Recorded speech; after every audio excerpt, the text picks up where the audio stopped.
Let's settle for the details now, because the former national chairman of the ruling party, New Patriotic Party, Freddie Blay, says the alleged accomplices of Aisha Huang are not guilty and his law firm will defend them to the best of their ability. The four alleged accomplices of Aisha Huang are accused of engaging in illegal mining and have been remanded until 1st November and are being represented by the law firm of Freddie Blay. Speaking on the Super Morning Show, the former Deputy Speaker of Parliament said his clients have maintained their innocence and he has no reason to not believe them. Our clients have been accused of being accomplices, as you mentioned earlier, in the undertaking Galamsey, and that's what I believe they are brought before court for. We take instructions from our clients, and our clients are telling them, and we have no reason to believe otherwise, that they are not accomplices, they will not be involved in Galamsey, and that they are only collateral victims. They've been taken to court because their face look like, because they are Chinese, they are involved in Galamsey. And that's not what is happening. As is being read to you, they are operating a supermarket in Kumasi, and they were picked from their homes and brought to court, and are charged with the charges that you are not aware of and I'm not strictly privy to. Defending them, that's all. And that my clients, they are not that they are even guilty. They are not guilty. Definitely, they've been brought before court. They are pleaded not guilty, and they are being defended. Simply as that.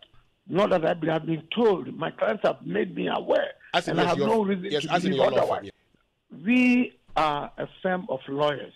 We take our instructions from our clients based on the story they've told us, which we have no reason to believe otherwise. And that is why we are before court. Now, you are telling me at a time like this, I don't know whether you are saying that at a time like this, when people are accused or arraigned before court, they should not be entitled to any defense. We as professionals, we have sworn an oath to defend our clients to the best of our knowledge and our ability.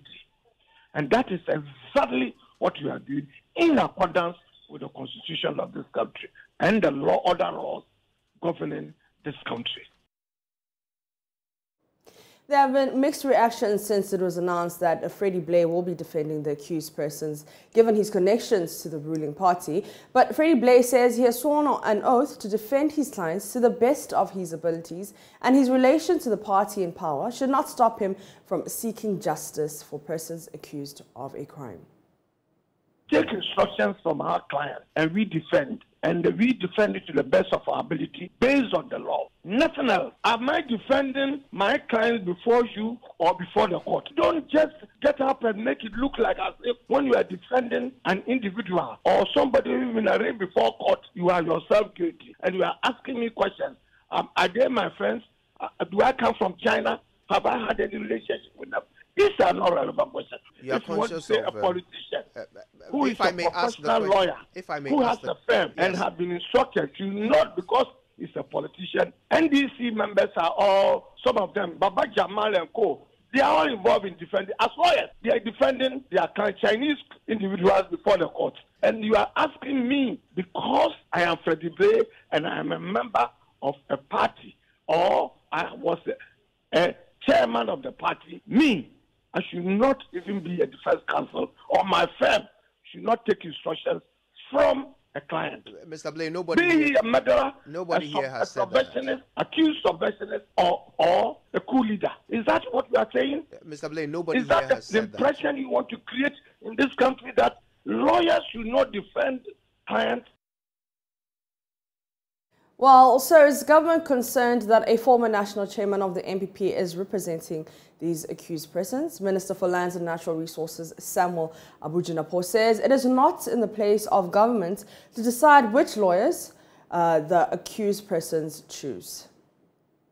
Point is, government, and for that matter myself, will not have or do not have control over decisions made by private legal practitioners.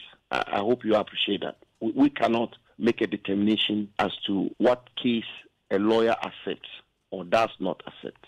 Secondly, at the heart of our criminal justice system and our constitutional system is the right to fair trial and right to representation. What kind of representation Aisha Wan or any other accused person gets will be out of the hands of government. If the Republic, and for that matter the state and government, were to be able to determine representation for accused persons, that obviously would defeat the age-old principle of fair trial, so that we cannot be choosing lawyers for accused people. What decision politicians make or individuals make as lawyers as to which cases they should take up or not, I think it's for them to deal with it. That cannot be my perturbation. What I am interested in, and I'm very interested in that as a Minister for Mines, is that the Attorney General prosecutes this matter fully in a very spirited manner. Are you not concerned that your former party chairman is defending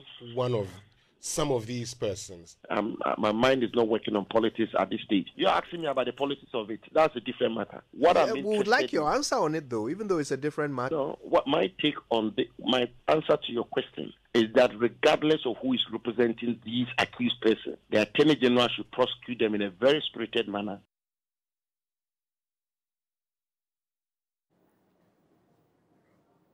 This morning, workers of the Metro Mass Transit Limited are calling for the immediate removal of the managing director and 2 deputies for their gross incompetency in running the company. According to the workers, monthly deductions of their welfare contributions and loan repayment deducted at source are in arrears to the tune of 300,000 Ghana cedi. Now, these were contained in a letter addressed to their mother union. My colleague Michael Shali was with the protesters this morning and filed this report. I mean, these are scenes from Kandeshi Pamprom, the Metro Mass Transit Limited bus terminal here. And this is the head office, and what you are seeing is an action from junior and senior staff who are declaring an indefinite strike, a sit-down strike here over a number of issues. One of them, and what they tell me is the biggest of all, is that they haven't been paid equitably or fairly in the last 4 years. Since 2018, they tell me again, their salaries have delayed for months, and yet nothing has been said by management. They are grieved, they are unhappy, and they tell me this action is happening nationwide. More than 2,000 members of the Metro Mass Transit staff have declared an indefinite strike. Yeah, let me speak to some of the staff on how bad this really is for them here. Sir, if I may talk to you, I mean, you are one of the aggrieved staff, right? I mean, how bad is this situation for you? How long have you been paid? It's very worst. It's very worst. So we can't say. That's what all that they have said. This situation we have now is very worst. That's all that I can say. It's very worst. But for you personally, how bad is it? I mean, in your work, in your dealings with the Metro Mass, how bad is it for you, Mr. Tego? We are working, but the condition we are is very bad, very worst. That's all that I can see. How things are going, I think maybe we have to step up our game. I see. So they talk about salaries not being paid. For how long has this been going on? Oh, for me, let me say, for last 3 months I've received my salary, but last month I've never received my salary. So I'm hoping maybe in due process, yeah, I'll receive it maybe. Do you think this action is very necessary, a sit-down strike? Yeah, the best way to communicate with your leaders, at least if the understanding is not going, at least a strike is another opportunity to also communicate with them. So sit down is also necessary. I mean, they have some placards that they are putting up here. This one says that transfer entire management from head office, Mr. Yeboah, Mr. Obin, Mr. Otu, etc. They are asking, I want to believe, for the removal of their top management. This one here said this management cannot provide for anything. They have listed 5 of them: tasks for buses, fuel for buses, that is 40 liters, spare parts, salaries, and the provident funds. They tell me that a lot more than that. So they're still putting some of these up. They are telling me they're on a sit-down strike. They're not going to work anytime. So, Bossman, Patrick Frozen. Okay, great. But Udianka said it. Abdul Jalil. Abdul Jalil. Okay, Abdul. How bad is this for you? How long have you two been paid? For a year. I can't speak English, but I speak and stew. Now I come here 2011. Since I come here from 2012, 2018 a better small, but now we condemn. No movement, no anything. I mean, you list. You list a number of things. You don't want to see our leaders here, something like MJ, JMG, or you don't want to see them. Why is it I don't want to see them? They don't go feel handle the work for us. What do they do that as staff you don't like? I beg, my wife called me, Makaya, but my wife said. So what all that we want from the government, we don't want any politicians to come here again. He should not bring anybody. He should give it to the white people. Else, he should approach to us. We will appoint him. We will show him the people who are working here almost 20 good years. They can manage this company. Simple.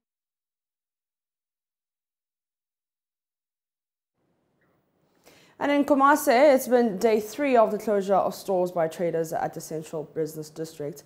And the industrial action and protest against rising taxes and high cost of doing business has had an adverse impact on the trading value chain in the metropolis. Since morning, the traders have been massing up to listen to their leaders at Eduma on their way forward to their concerns. Love FM's Mona Lisa from Pong has been monitoring the situation and joins us on the line with details. Mona, have the traders resolved to reopen for business? Mapitso, the traders haven't. And today's press conference was to get the government to act and heed to their plea. And you know, for 3 days now, almost all the shops in Adum have closed down in protest to the rising taxation on their goods. And for today's press conference, some of the problems that were noted were the high taxes, especially the 6% VAT and high borrowing rates, as well as the high inflation rate. And Maps, you know, most of the businesses in Adum, are in the fast-moving consumer goods sector, and it's one of the biggest employing markets in the SME space. So the traders say it has created this impression to the current and previous governments that they should be the steps to go to when it comes to revenue mobilization. You know, but the reality is this particular market has one of the shortest survival rates in the country. And with a 6% that they have constantly raised their concerns to the government on several platforms, they say it's a threat to business survival because the rate does not sync with the dynamics of the fast-moving consumer goods market. And when the government is unable to actualize its revenue targets from people who are in the fast-moving consumer goods market, they assume that they are invading taxes. But these same taxes, they are paying it from their working capital. So these were the concerns that were raised from the traders when I covered their press conference this morning. Now, what have their leaders been saying? Will they open anytime soon? Okay, so the leaders, especially when I spoke to the executive secretary of the Ashanti Business Owners Association, Charles Appiah, he said they are not willing to open their shops till they hear from the government. So till then, their shops will remain closed the whole of this week. Okay. And if their pleas are not heeded to, then they'll hit the streets to demonstrate. All right, Mona Lisa from Pong on that beat. But the leadership has been addressing a conference. Let's take a listen.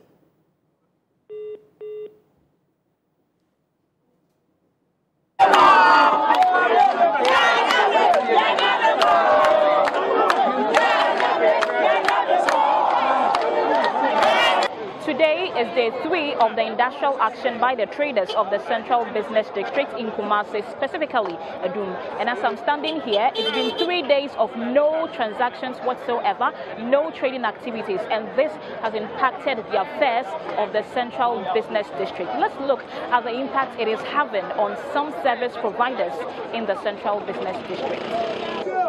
Government, as a matter of agency, should take all its revenue at its point of entries.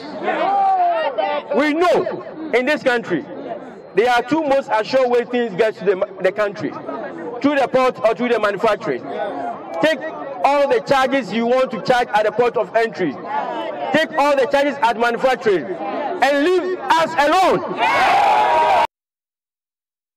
Let's come back here to Accra, where the enforcement team of the Ghana Revenue Authority has served notice that its operations to get all entities to integrate their collection points to the electronic tax system is not targeted at only retail centres, but all forms of businesses. The move follows action by the team to seal some selected shops belonging to the Palace Mall in Labone, Sprintex Road, Atomic Junction, and Tema in the Greater Accra region. The following report has more.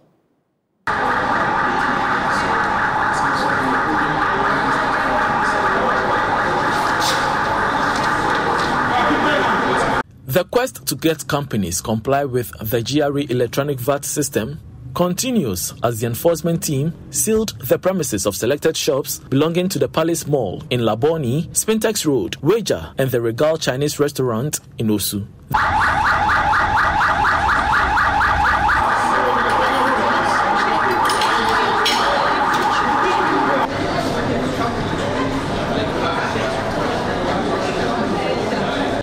Stop all the operation, we have no problem. The Ghana Revenue Authority, however, allowed business entities that have complied with the laws by integrating their collection system with the electronic VAT system to operate peacefully. Addressing journalists before the exercise, Deputy Commissioner of Operations at the GRA, Kwesi Hagan, hinted that about 25 entities have so far complied with the law.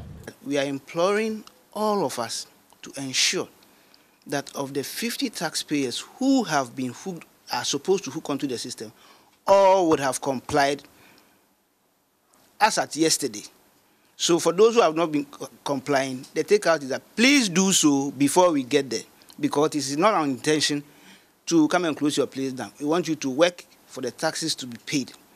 So this is just a suggestion and a plea to the taxpayers out there that get hooked onto the Commissioner General's EVAT before preventive and enforcement actions are taken against you. We'll continue this exercise throughout the week until each and every taxpayer of the 50 assigned is hooked onto the system. We have engaged an initial 25. Yes. The Accra Central Enforcement Manager, Joseph Annan, who led the operations, warned the business entities not to tamper with the commissioner's tape used to block the entrance of their companies, else face imprisonment. GRA Assistant Commissioner in charge of VAT, the GRA, Philip Akwa, says the clampdown is nationwide. A lot of print houses in the country that actually print VAT invoices, and some taxpayers use these receipts or invoices, collect the taxes that are supposed to be paid to the government, and keep those taxes. So what we want to do is get rid of the abuse in the current VAT invoicing regime by ensuring that all the taxes that are due to the government, we are implementing this solution for two streams of taxpayer groups. There are taxpayers who already have their invoicing system. So for those taxpayers, Commissioner General is basically plugging into their system. For the taxpayers who do not have any invoicing system, Commissioner General is giving them free invoicing system to use. So, and those invoicing systems can either be accessed via a mobile app or a web browser, or they can download those the invoicing system onto their desktop for use. So those who are on the manual or issuing manual VAT invoicing system will be migrated to use this free invoicing system. And we're also implementing the solution in phases. So we've selected a group of taxpayers, like you rightly said, 50 from the start, and we'll scale up as we go. Severe food shortage is said to have hit the Wale Wale Vocational and Technical Institute in the Northeast region. The situation has led to the supply of inadequate and poor meals in the school. The school children claim they are being fed raw gari and rice without stew over the past 3 weeks. JoyNews' Northeast Regional correspondent Elias Otanko has been giving us the details on the issue on the ground. He spoke to us earlier on News Desk.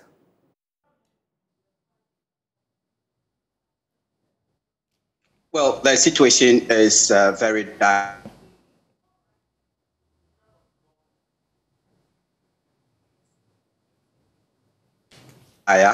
From the students themselves, hearing from students themselves.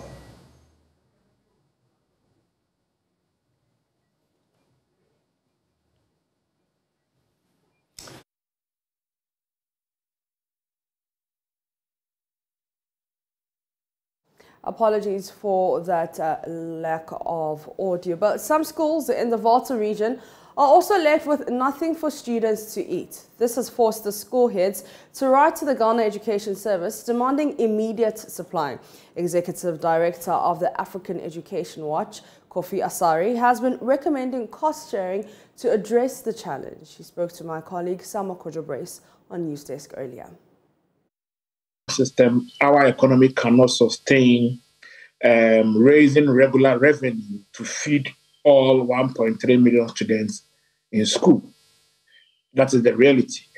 In June, the ministry indicated that, in July, the ministry indicated that its debt to buffer stock, its debt to senior suppliers was about 370 Ghana cedis. And it was working to reduce it because that was the major cause of the shortages. As I speak to you, the buffer stock debt has rather increased to 470. By the end of the year, we should be hitting 500 million Ghana cedis. So the problem is that our economy cannot support raising regular funding to enable suppliers to supply food without hitches. The solution is that get parents to support government in feeding their children. That is the solution. Government must admit that there must be a conversation around enhancing and streamlining parental participation in the provision of food in senior high schools. Deputy Ranking Member of Education, Clement Apak, has also been speaking on this. There was the need for a national conversation around the policy, its implementation, and in particular to address some of the challenges that some of us have been pointing out time without number. If you look at the policy, over the last 5 years, the total investment is 7.62 billion. Although very strangely, the same minister who quoted that figure, the Minister of Finance, in a budget statement on the floor of Parliament, just 2022, came to Parliament and is now quoting 5.3, a matter that we will resolve because I filed a question to that effect. But the point to make is that for 2022, we approved 2.3 billion to finance the program. And it is true that the biggest chunk of the funding has to go to the provision of meals for the students. So granting that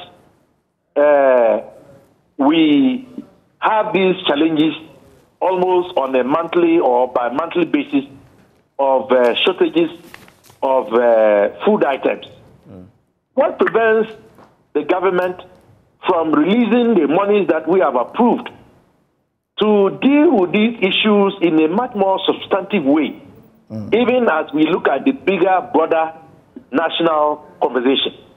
If it is the case that the money that Parliament has approved is not available in the consolidated fund or in the public purse to be disbursed so that buffer stock food suppliers will be paid timeously so that they can supply the food regularly, then government ought to let us know. Meanwhile, debunking the claims, the Deputy Public Relations Officer of the Ministry of Education, Yao Opoku Mensah, says there's no food shortage in the senior high schools. He spoke to JoyNews at the sidelines of the ongoing National Education Week celebration. And we got a window from the media. The media was reporting of food shortage. And what was surprising was that we had, within the week, engaged with CHARS, Regional Directors of Education, buffer stock outfits, the free SHS coordinators, who actually picked data on the ground. So when we heard of the news, we were astonished. So we needed to do a check on the grounds whether there could be any affirmation to what we are hearing within the media space. But it turned out to be negative. And then the media, produced a letter dated 30th September, purporting to be coming from the Volta region about a seeming food crisis within the schools. specifically from Avetime. And the statement, what the letter purported to say was that within a week from that end, if they don't see any change, they have no option than to close the school down. So we know from our outfit that just last week, consignment of food were sent to the various regional buffer stock outfit for onward delivery to the schools. And we know from the information, from the reports, from the engagement from CHARS, when we talk of CHARS, we are referring to the headmasters, giving us up-to-date information as to what they have received and how it is being used. So we weren't expecting that news from the media. All of a sudden, it sprang on us. And that is why we came out with that statement. And let me put it on record again. There is no food shortage in any secondary school in this country. There is no food shortage in any secondary school in this country.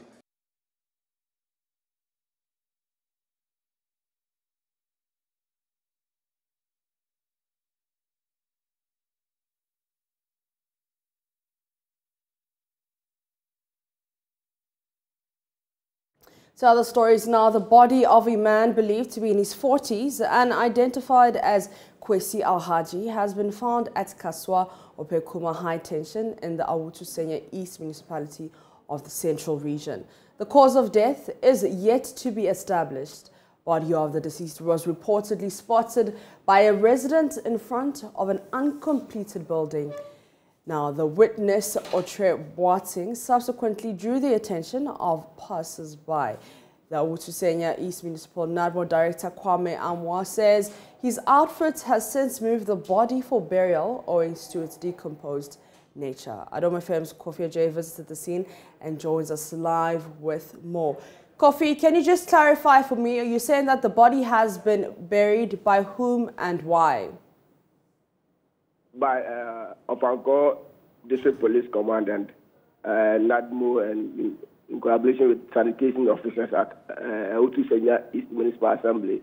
And according to them, the body is decomposed state, so they need to bury the body before they can reach the family members. As at now, we have not identified any family member, but a cell phone was found on him, including a Susu card was also found on him. So they have started calling numbers on the phone to trace whether they can identify the deceased family members. But they buried the body at and where was the?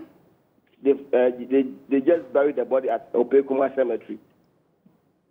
Okay, so what are the police saying about investigations? If they've buried the body, they haven't got in touch with any relatives. What's up with their investigations? Yeah, they have not got any relative now, but they are calling on the public to reach Ofanko Police. If maybe your father or your family member has lost for about 4 days, you can contact Ofanko, Kaswa Ofanko District Police Command for identification. The man is black in complexion and very thick, tall. All right. Okay. Thank you very much, Kofi J, giving us an update of that story where we know that a man has been found dead at Kaswa Opekuma High Tension. You're still watching JoyNews. Today, up next is business. Hi, welcome to Business. My name is Daryl Kwao. Non-life insurance company Imperial General Assurance is currently undergoing a total overhaul of its operations, which includes key recruitments to remain competitive. According to the board chairman of the company, Ivan Abeire, this is part of the vision of the new shareholder to make the fully Ghanaian-owned company one of the best 5 in the middle to long term. He spoke to Joy Business at the company's annual general meeting held in Accra. Of Imperial General Insurance, Ivan Avaire. His outfit will soon unveil a state-of-the-art office in the prime area of the capital in the bid to capture a greater proportion of the market. According to him, this is part of the new shareholders' vision of improving the company's fortunes. We embarked on so many things and we are doing a lot of things. You will realize that within the week, you may be invited to come to the grand opening of our new head office in Laboni, which of course is an edifice which when you all get there, a state-of-the-art, new head office, all in pursuit of trying to sell the company out there and make it more popular.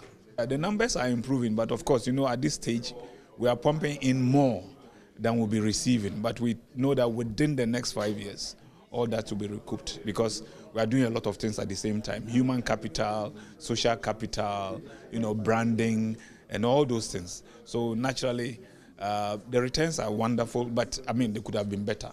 He, however, indicated that the prevailing economic challenges are contributing to the low patronage in insurance. Where you know that the economy is on a downturn, insurance is not one of the priorities of the ordinary Ghanaian or business. People are still, I mean, at this stage, trying to do other things to, survive this economic downturn that has faced the whole world. So we are also playing our part, and we are trying to support businesses to come back to their feet. Now, wife of the Vice President, Samira Bawumia, is calling for more investment into clean cooking activities in a bid to achieve Sustainable Development Goal 7. Speaking at this year's Clean Cooking Forum, she indicated that it is time for governments to prioritize clean and affordable energy during policy formulation. Mrs. Bawumia believes this will increase access to everyone. Presenting the keynote address at the annual forum of Clean Cooking Alliance, an international environmentally conscious company, Samira Bawumia called for public-private partnerships that will develop technologies to reach populations with customized payment options to ensure no one is left behind in achieving the clean energy agenda. I'm optimistic that this forum will pave the way for expedited action required to help bring clean cooking to the billions who live without it. Governments and development agencies should continue taking measures to prioritize the issue of clean cooking as a major policy initiative. In our conversations about access, there must be a focus on affordability, innovation, and adaptability of clean cooking solutions in order to ensure sustainable development. Reducing prices via low-cost design, local production and assembly where feasible, and innovative distribution and financing models can lower upfront stove costs and significantly extend access to clean cooking solutions. Pay-as-you-go solutions also bring clean technologies within the financial reach of populations with customized payment options. This module enables incremental fuel payments for households in place of paying full upfront costs, which tends to be a barrier to access and entry. Minister of Energy, Dr. Matthew Poku-Prempeh, disclosed that government looks at distributing 3 million improved cook stoves by 2030. In 2019, Cabinet approved the public-private partnership project to locally produce and distribute 500,000 improved cook stoves, jointly with the Ministry of Energy and the Climate Change Center of South Korea. This Carbon for Stove project is the largest clean cooking intervention in the ECOWAS region and is in line with the government's commitment to distribute 3 million improved cook stoves by 2030. The project will result in about 1 million tons of CO2 savings per year, reducing the supply of trees for charcoal production and contributing to the improvement of the raw carbon footprint of Ghana. Chief Executive of Clean Cooking, Dimpna van der Lans, reiterated the need for governments, companies, and individuals to collaborate to ensure a holistic approach to achieving clean energy and cooking. It is my hope that this forum will provide opportunities for us to learn from each other's stories, for us to share insights on our journeys, for us to make connections and work towards more holistic, systemic approaches. At CCA, we fundamentally believe that strong collaboration and coordination across sectors and geographies and empowering national governments to lead ambitious clean cooking transitions through the delivery units network is essential to achieving universal access. Chairperson of Ghana Alliance for Clean Cooking, Adjoa Echiwase, says the time is now for actionable steps to make clean energy accessible to all. Growing up, we could find kerosene in every corner of the country, even though it wasn't a very good choice. That was what we knew, and we used kerosene everywhere. It was readily available, it was highly accessible. If we can think through the processes that we went through to get kerosene out there, I'm sure that we don't need to reinvent the wheel. We can get clean cooking technologies to every corner of this country and of Africa. This year's Clean Cooking Forum was themed Clean Cooking is the key to achieving global climate and development goals. And that's business. More news on our website, myjoyonline.com/business. Stay tuned. This news continues after this break. Good afternoon. Let's do sports now on Joy News today. I am Muftau Nabila Abda, a former management committee chairman of the Black Stars. Wilfred Kweku Osei has advised the leadership of the Ghana Football Association not to influence the decisions of the technical team on who should be part of the final squad that will be representing the country in this year's FIFA World Cup. He was speaking exclusively on Prime Take.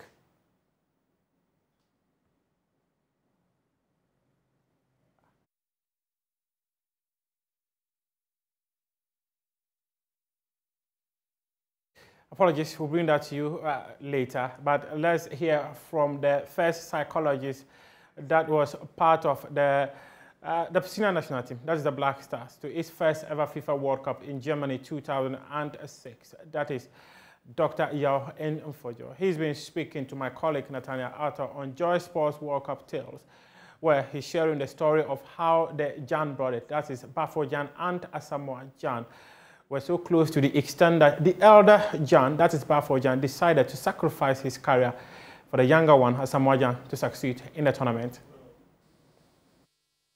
So it was first having to deal with his disappointment. Then there was the other challenge of having to deal with Bafo Jan, because, and I'm sure that you can relate to this a lot better, but if you've watched the relationship between Bafo and Asamoah, Bafo basically he's so close to Asamoah that it's almost like he had to give Asamoah Jan permission to play when he had been dropped. Yeah. So it was also now, and in mental health and psychiatry or psychology, we call that situation almost like a folie à deux, like the control or the influence of one, whether the person is married or has wife, husband, brothers, whatever. So you had to deal with Bafo in almost getting his permission to allow Asamoah to perform. Wow. So that was also a very, I mean, it was interesting, the dynamic. I mean, I didn't realize how intimate, deep-rooted. Exactly. And I suspect that it must have played out again when in the 2008 Africa Cup of Nations. So then I was not part of the setup, but I could immediately see the dynamic, and they had to call President Kufuor to exactly, and you know.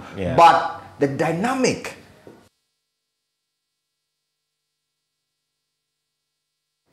There's UEFA Champions League football tonight, and we'll have live commentary of the game between Inter Milan and Barcelona. Let's take a look at the rest of the fixtures for tonight.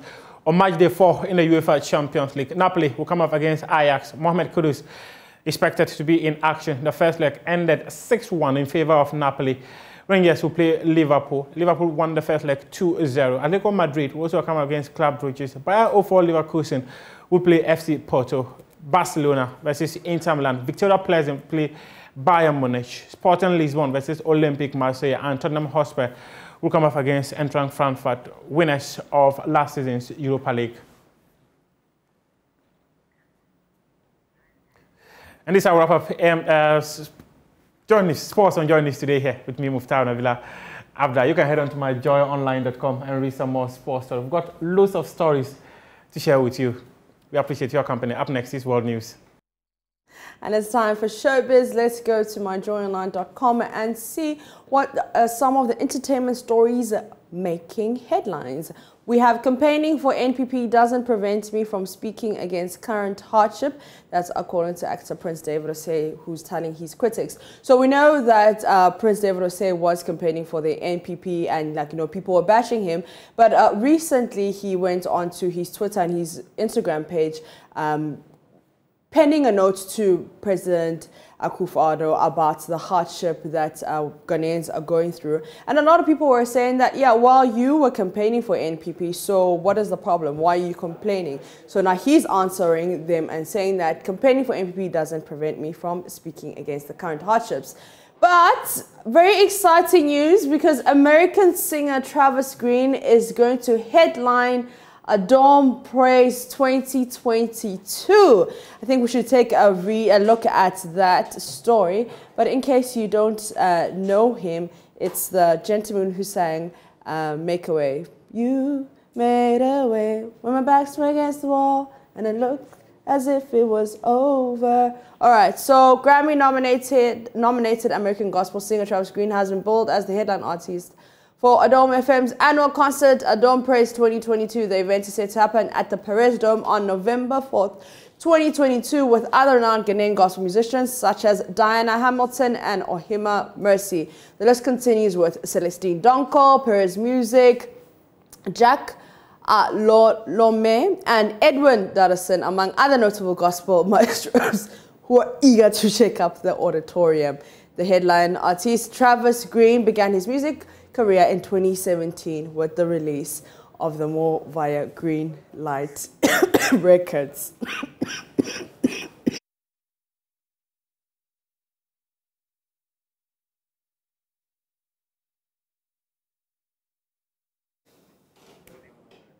So make a date, join us on the 4th of November 2022 at the Perez Dome to, hear Travis Green just administer some really lovely tunes. And that is how we end Joy News today. For more news, you can log on to myjoyonline.com. My name is Mapitso Sebidi. Thank you so much for your company. Enjoy the rest of your day.